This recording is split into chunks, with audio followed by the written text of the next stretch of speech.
to have a special guest today, David Golden. He texted me this morning saying he messed up. So he's got a double, triple book. He's not going to be here this morning. So I'm going to take the time to go over. And how's it sound, by the way? I know my microphone's kind of further away than normal. Does it sound okay? Okay, I know it's probably a lot better if I'm way up here, but I can't do this. It looks funny on the camera. But it does sound okay from that distance? Okay, cool. Appreciate it. I'm not in my office yet. I'm actually in the living room of our condo. So make and do, but good to see y'all. Dan, how you doing, man? You on the phone? I think he's on the phone. Dan's been crushing it. Fairly new client of mine, and just literally has turned a corner and is just smashing it right now with appointments, and really proud of him and what he's doing. So let's get rolling. What I'm going to do this morning is open it up to Q&A and dialogues and things that I could do to help you move forward in that attraction journey. Get that, but I'm suggesting that being on live allows you to put them on the spot. And yes, I'm going to put you on the spot, but you're also live right now. So let me pull back up. Doug's coming in. Okay, so I'm going to mute Tim just in case. But Tim, if you want to talk, if you were talking to me, just unmute yourself. But what we do is I'm going to make live dials today to agents that I have relationships with, some new, some long-term drip. And then we're going to do that for about 15 minutes or as many questions as you have along the way. And then I'll get into making my live dials. We don't record that portion for obviously privacy reasons and respect reasons, but it is for your ears only. So no recording, no otter that takes notes, none of that stuff, because we are calling people out of my database. Okay. So let's open it up. If you have any questions, any agent attraction questions, anything I can do to support and help you. And if not, I'll get into some dialogues. But first of all, let's open it up. You're here because you have a desire to build some organizational growth, whether it's to make a little bit of income, or whether it's to go to the moon with the opportunities with EXP, rev share, and other pieces that come along with agent attraction. The way I look at this is every brokerage has to attract agents, especially now. It's attracting season because of the market shift and the time of year, or they're dying. If they're not growing, they're dying. So I look at our businesses the same way. If we're not taking advantage of this piece and we're not growing, well then, we're just missing one of the greatest pillars of the opportunity within this particular, program. So open it up. This is going to be this section to help you answer any questions, do some role play and objection handling to help you build your attraction identity, to help you build your state of mind and confidence, and overcome some of the challenges that come with picking up that 800-pound phone and cold calling, if you will, agents that didn't ask you to call them, right? So we're all going to go through different things that come up during that. Call reluctance is a real thing. It's all based on judgment, period, end of story. So when we could dive into that judgment, what it looks like, it's either what people are thinking of us or past traumas and experiences, whatever it may be. If we can find a way through those, and I believe you find them through scripts to where you really, it's different for everybody. But when you find a script that's like, oh, that I could say, that feels natural, that sounds like me, that's when you'll really have a breakthrough in this. And again, I'm using Dan without Dan's permission, but Dan has had a lot of breakthroughs in the last 30 days I've seen, just because it's stacking the blocks a little differently in belief. Hey, Dan, are you live or are you still on a call? I think Dan's on a call. I saw his phone up to his ear. Okay, so with that said, what questions do you have? What do you have that I could support you on or help you on in any way right now? Hey, Randy, can you hear me? It's Glenn. I can, Glenn. Good morning. Okay, I don't know why my camera's not working, but it's okay. I know you're a good looking man. Appreciate it. So my question's around, there's an agent I'm speaking with another brokerage. Her concern is she just capped. And I remember hearing something about like being able to like defer the cap. And so any talking points on that would be great. Yep, 100%. That's a great dialogue and question because it's fairly unknown. So when we have a company that, a couple things. Number one, if they're fully capped, we can match their cap, pretty much guaranteed as a transition package, right? We have to get it approved. It has to go through the steps all the way up to potentially Amy Weaver. If you're in my organization, reach out to me. I will help you through that with who to connect with. If you're in a different organization, you're gonna have to go through those channels.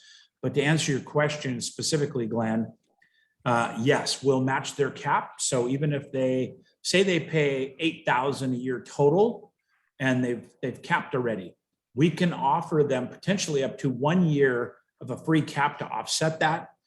We can do a transitional cap, meaning that we'll match their $8,000 cap if it just reset. If they are truly capped out, we can match that to their anniversary date of the reset of that cap, and then match their cap of whatever that was for up to the first year. This all has to be approved. It will get approved. If I have anything to do with it, it gets approved. As long as we can prove that they had these particular things going on. An example, I just brought on an Icon agent last week. I don't see her on here, so I'll talk gently. You know her, Glenn. Okay. But she had a flat fee brokerage that was about $850 per deal. Well, but she's doing 40 something deals. So that mathematically was 30 something thousand a year, right? So what we did, but she's also, paid in a significant amount.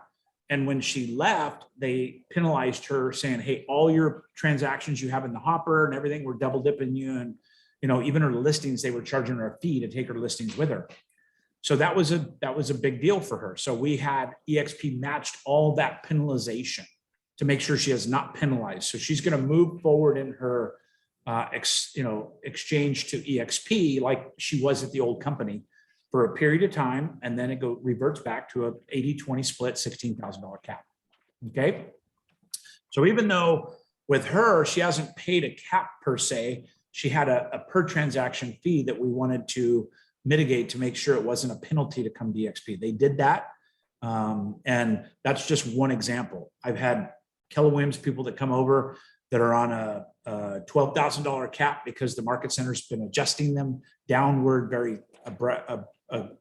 aggressively. So we've matched for 1 year that $12,000 cap. If they're capped, I had one person that capped in 3 weeks, and he was like, dude, I just capped in 3 weeks for my whole year. I'm not moving. And I said, if I could match that, would you move? And he goes, if you can match that, I would. So we did. EXP said, hey, you're free for a year. We're going to honor that cap. He supplied the documentation to show that he did cap out at 16 or 22,000, whatever it was with KW. And so we matched that. So he came to EXP. He lost the franchise fee that doesn't usually cap, or it caps at a different level. And we made that work. So the answer, yes, Glenn, long answer, but yes, if we could prove that they have these things, and sometimes even without the proving of it, we can get them approved. All right. Awesome. Thank you. Yeah. So always, I would just tell them, hey, that's a great question. If I can get this, would you, right? If I can, would you? And so, hey, if I can get this matched exactly, are all the other things aligned to make this a good move for you? I haven't done it yet. I need to get it approved, but we won't do anything until we get it approved. And then that's kind of a soft close into them making a decision about EXP. Thank you. You bet. What other questions y'all have? Remember, this call's for you, not me. I can talk to myself all day and be happy. Mark knows that. I have a quick question. Yes, Kim. Hi. So I came across an agent where she signed up with her mother-in-law, who is a broker, and she's growing her team, but she really loves the idea of EXP. How do I transition that? I'm not following that question. I'm sorry. Can you? So she signed up with her mother-in-law as her broker. It's okay. Her mother-in-law's business. her broker in a different brokerage and an independent. Yes. What is it? Yes, an independent brokerage. Okay, And so she's growing. It's a family business, and she's interested in EXP, but she's not quite sure about leaving the family business. And I told her she doesn't have to. Her whole family can follow her. well, that's accurate, but that's the second step, right? Well, Right. So the first step, Kim, because what you're talking about is really generalized. So in my opinion, the first step is, what does she want in her business, right? What does she want in her career? And if she says, I've always dreamed of working with my mother-in-law, then that's the answer to that. And then we have to talk about the mother-in-law, because if the mother-in-law or the mother doesn't come over, she doesn't come over. So I think it's really an area that you need to keep asking great questions to find out what their needs are and what her particular needs are. And then if that's going to be a good fit for the mother, if she wants to come together. Okay. That's helpful. Okay. Thank you. Thank you. You bet. Good question. Appreciate it. Yeah. Who else? We've got some newer faces on here, so that's exciting. Nobody has any questions about agent attraction?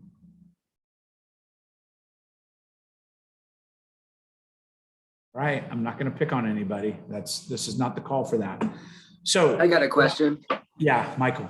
So I've been on one other call with you guys, and I've tried to take notes on like kind of on your scripts when you're talking, because in my situation, I'm just calling other agents because I switched from Keller Williams. So I'm calling those Keller Williams agents and I'm trying to get coffee appointments. What would you say kind of a general script with someone who I have kind of a loose kind of connection with? Like we're not on a personal level, just kind of saw them in the hall at Keller Williams. It feels kind of awkward because like, hey, I saw you in the coffee room. I mean, Right. Okay. Yeah. So you're going to find that sometimes my answers seem like they could be two-sided, meaning that they may work differently in different directions. But I believe that the days of just being a Keller Williams team leader and calling agents going, hey, I'd love to just take you to coffee and nothing more, I think those are over. I think they're on to us, right? So with that being said, I like leading with transparency. So for instance, if you put yourself in a position of like not interested in moving, you love your broker, you think your split's the greatest in the world, $40,000 cap is all you pay, right? Yeah. But you think it's great. You don't know what you don't know. So what I would say is I just start with, hey, Michael, I'd like to get to know you, see, how we might be able to network and collaborate. The real estate market's changed. Do you mind if we do that? Maybe we can talk for 5 minutes now and then set up another appointment if it makes sense. Okay. So to kind of get more specific, there is a pretty good team, like one of the number one teams in our market center for Keller Williams. I bought some commercial space in downtown. So I'm in this commercial space. They just recently moved into my building on the second floor. So I've been going up there and kind of helping them move in because I'm also on the board of it because it's got some residential units. But anyway, I've kind of told them about it. They're not super happy with Keller Williams just because they're kind of a younger team and they've got a really cool culture. And then the Keller Williams marketplace, which is great, it doesn't really mesh with their type of culture. They're not. So I'm tried to get, I guess, sit down with them before, but they're kind of still standoffish about it. Yeah. So, to answer your question, you want to find a way to bring value, and that value is going to be probably introducing them to the top of the company as high as you can get, right? And you can get pretty high. I don't want to know your market because it might tip off what team you're talking to and stuff. So let's leave that alone. But who's your upline? Who's your senior business partners? So it goes, I have the greatest memory. So it's okay. It's Seth Horst is right above me. He's we're good friends here in Coeur d'Alene, and then it's a Scott. I forgot his last name, and then it's Sierra. She's in California. Forgot her last. And then Dawn Yoakum is after her. And then so Dawn now I know where you're at. So your best leverage is Dawn Yoakum, Tom Daves, especially Tom Daves, because he was the #1 guy in the world for KW, right? Okay. So, hey, let me give you an example of how this could look like on your side. Hey, Michael, Randy Byrd. Hey, listen, I know you guys are just above me on the second floor. And, at the very least, we want to share, network and hang out after work or whatever. But you guys are a young, vibrant team. would you be open-minded if I can introduce you to the past #1 guy in the world for Keller Williams? Would you be open to that conversation? I'm just taking notes right now. Yeah, it's okay. But would, Yeah, I would, yeah, that, I'd be interested in, at least talking to him. you should be. He's the #1 guy in the world, right? Right. 7 times. So this is a test, Michael. And 7 times. I'm just taking super notes. It's okay. And again, you can look at this particular part of the recording later, right? Okay. So, but I want you to digest where I'm coming from on this, because it's like, if they go, maybe, okay, I thought you guys were heavy on growth. You don't want to talk to the #1 guy in the world. My bad. I just, it's cool. I'm not looking for you. You're not looking for me. It's cool. But I could set that up if you were interested. And then if they go, dude, I'm sorry, I'm busy right now. I had 10 things going on. Yes. I'm interested in that. I'd still take it away a little bit. Are you sure? Because if they say, okay, they're like, all right, we're kind of interested. Would you kind of go into kind of an assumption like, okay, I'm going to set up a phone appointment, 3-way. Would you like me to set up a 3-way phone appointment with? I would be more presumptuous. I would just say, Michael, I got you, buddy. I'm going to do a 3-way intro to Tom Daves. I'm going to edify you a little bit, edify Tom Daves. You don't even have to say that, but I'm going to set up this 3-way intro to you guys so you guys can connect. And if I have time, I'll even be on the call because I'd love to hear what this guy has to say. Yeah, exactly. Yeah. Right. Yeah, I love it. And then at that time, you can preface it with this. Hey, Michael, don't make this about moving to EXP or leaving KW at this time. Let's just connect. If the dots start adding up to where this makes sense, we'll follow that path when it comes up. So it's almost like you're saying what you're going to do, but then you're dismissing that it's on the agenda. I was just waving at them as they walk by. No, that's funny. But you see my point? How it's not it like, makes sense. oh my God, I can't wait for you to meet my business partners. You're going to love EXP. We P blue. I love it. You don't want to do that. Okay. Right. So it's more of this kind of casual, hey, you're going to love this guy. I'm going to set this up. For right now, it's not a sales call. I want you to meet with him. Maybe you could hear a story, what he did at Keller Williams, why he chose EXP. It's all part of his journey and his story. And if that stuff starts adding up to be an interest to you, then we'll pursue it. If not, we're friends, man. You're above me. It's no big deal. I'll bang on the ceiling with the broom and we'll party, right? Yeah. So you see, that's my style. That may not be your style, but that is how casual this could be. And let's face it, when we're not attached to it, we don't have that sales commission breath. Yeah. Right. It's when they go, yeah, I'd love to meet with your partner. Then you assume that means something that it doesn't. And you start going, oh my God, the EXP logos are going to look so good on your door. And he's like, I was just thinking about this guy, maybe he can help me with my listing presentation. You never know where they're at. Yeah, that's true. Okay. Cool. Thank you. Awesome. You bet. Pleasure. All right. What else come up from that for you that you want to chat about this morning? Anything before we kind of get rolling into live dials? Hey, Randy, I know I keep hearing this, and I want to share because, I'm getting a little better at this as I go along. And there's like almost nothing that we won't overcome if it makes sense for people to come to EXP. Not only that, everybody doesn't need to know the answers. The less answers you know, the better, right? I know I'm preaching to the choir and I'm just teaching what you teach right now, Randy, but, I got to go back and relearn it myself sometimes. When I start asking questions that I know the answer to, but I want to get them in front of, Tom or you or Dawn.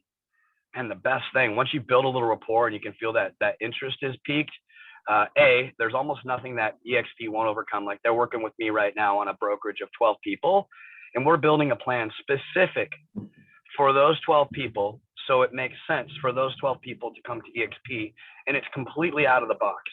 So, if you have a situation like that, I highly suggest you contact Randy or somebody at that level, and they'll help you get it done. But don't have all the answers, right? The objective is to pique the interest and then get them in front of somebody smarter than you, to keep the journey moving, right? That would be my best advice for everybody after the last couple of questions I heard. Just get them in front of people that do this better than we do. Yeah, 100%. And there's another layer in there, Russ, that I appreciate you sharing that, by the way. There's another layer in there because Russ said, even if I'm an expert in it, right? So for instance, Michael, since you're still off your mic and not muted, let's do a real quick role play.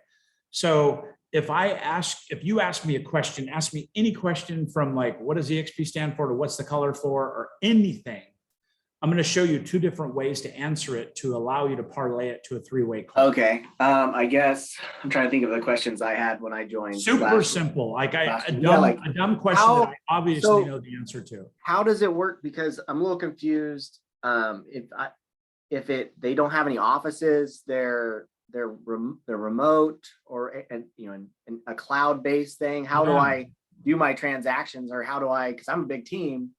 We're doing a lot of deals. How do I? I guess. How do I resolve any issues that I have with a transaction? Because right now I can just go to my market center and they handle it. So Yeah, totally. That's such a great question, Michael. I think I know the answer to this, by the way, but roughly how many transactions does your team do? And you can make up a number or whatever. yeah, we do about 10 a month.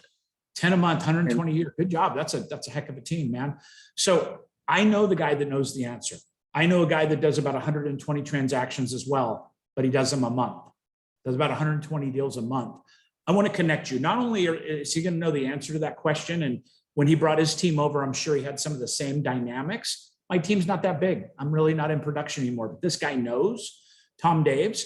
And by the way, in finding out this answer, I think we'll both answer the question better than I could. Okay. So is it cool if I connect you with Tom Daves to answer this particular question? And then it'd be great to connect you guys anyway. Yeah, that sounds good. Okay, perfect. So pause. Here's the other way to answer it.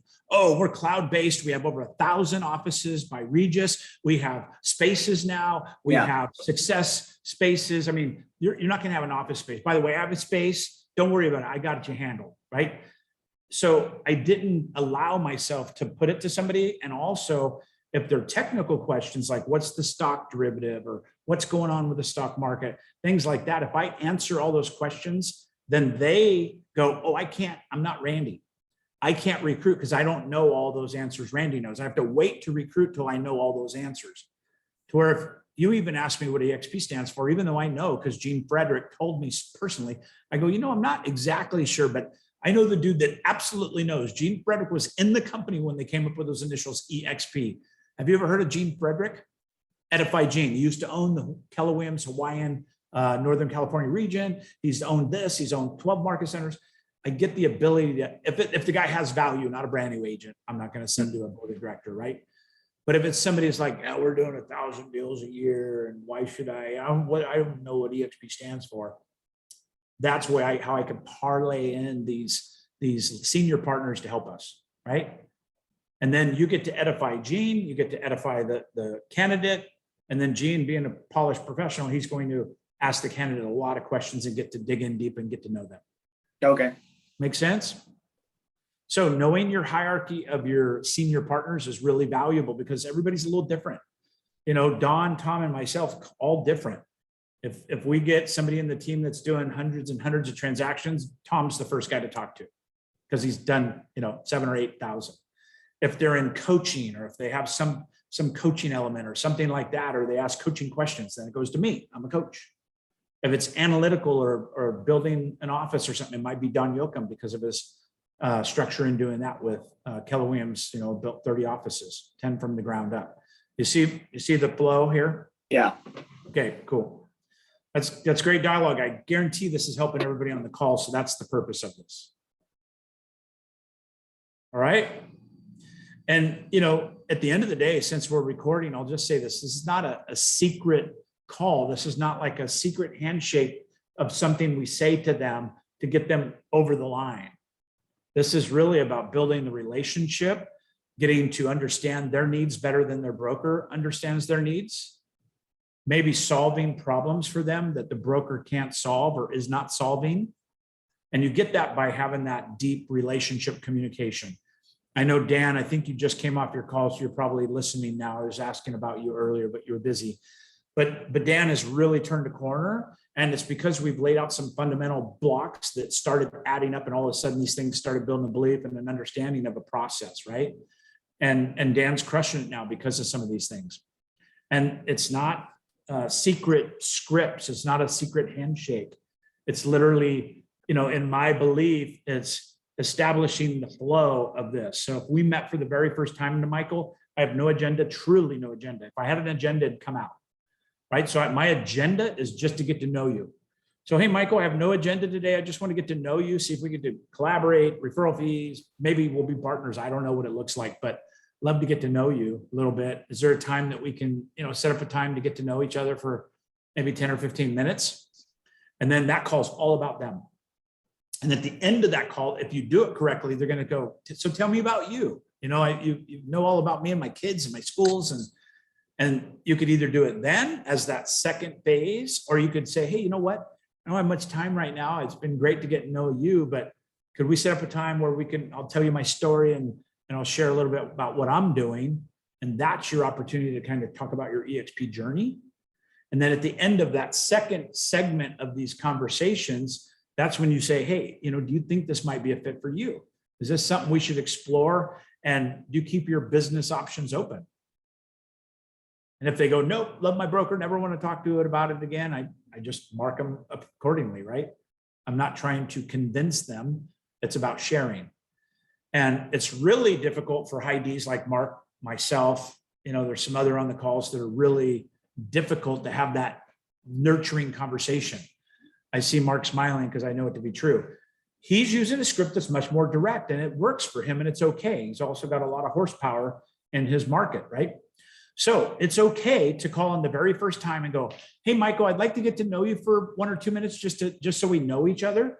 But at the end of the day, I have really a question. I want to know if you're open-minded to look at what we're doing. It's been an amazing opportunity. We came from Remax to EXP.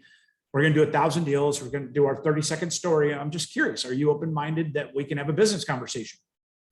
This is not personal. I don't really want to get to know your dogs and your kids. I'm just curious. Are you okay with us having a quick business conversation to see if there's something that's here? I have a need, an opportunity, a partner, whatever it is, right? That's okay as well. That's just not going to work for the general population. And it's also harder to sell on the other side of the agent. You're going to have a different ratio than if you're truly connecting with them and getting to know them and offering value, right? Word of warning, a lot of people are trying to coach them without being asked to be coached. So it's not a coaching call. It's a needs assessment, but it's through just getting to know them. Okay. So it's not like, Michael, tell me about your business. Why are you doing that? Right? They didn't ask for that. That's going to come off awkward. But if you're just going, dude, what's working? This market's got freaking crazy, right? And if he goes, yeah, it's crazy, man, we're struggling. Our ads are off 50%. Tell me about that. What's that look like? Zillow, Realtor.com, you're digging into the needs, right? And those needs become the ammunition to correct and help them. But it's not, it's not that weird kind of like, well, tell me about your business. Why'd you choose real estate?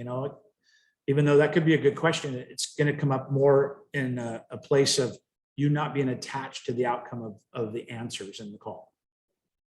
Cool. Awesome. Okay. Andre, good seeing you, man. Okay, so I'm going to get into my calls. I'm going to stop the recording. If anybody has any other questions, I'm happy